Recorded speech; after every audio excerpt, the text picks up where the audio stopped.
Hi, Vidhi. Hi, Sahana. So I was watching this movie called Special Chabbis, and there was a scene of phone tapping. I just became really curious, and I wanted to know more about it. So, do you know something about phone tapping? Yes, yes. So, what phone tapping is the monitoring of the phone or the internet-based conversations by a third party and often by a covert means. Phone tapping is a crucial invasion of an individual's privacy that is enshrined under Article 21 of the Indian Constitution, and that is right to life and the personal liberty. It has also been recognized in the KS Puttaswamy versus Union India, that is a landmark judgment, and it has been declared as a fundamental right. Acha. So, when can government tap someone's phone, and did the government, require any kind of special permission to tap someone's phone?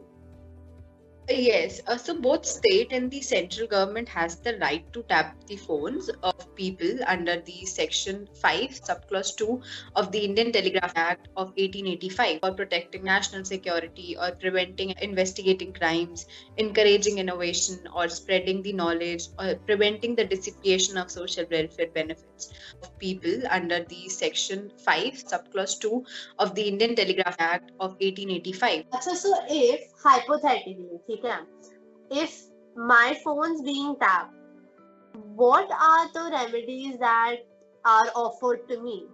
Okay, so if your phone is tapped, you can file complaint with the National Human Rights Commission. You can file an FIR in a local police station against this unauthorized tapping and at this act. Also, you can move to the court against the person doing any unauthorized act under Section 26, Subclause B of the Indian Telegraphic Act 1855.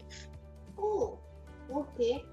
And do you remember any instances?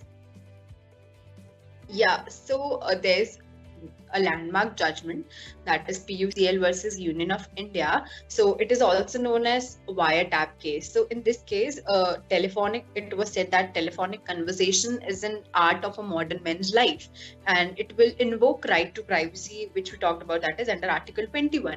It also laid down important guidelines regarding the phone tapping in India, which led to an amendment in the Indian Telegraph Rules 1950.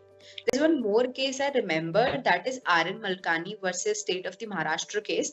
In this case, what happened was the witness was permitted to record a conversation with an accused so that it can be admissible as an evidence in the proceedings. Now you've increased my curiosity level a little more. I better go and, learn more about this phone tapping. I think it's very important to be aware about it.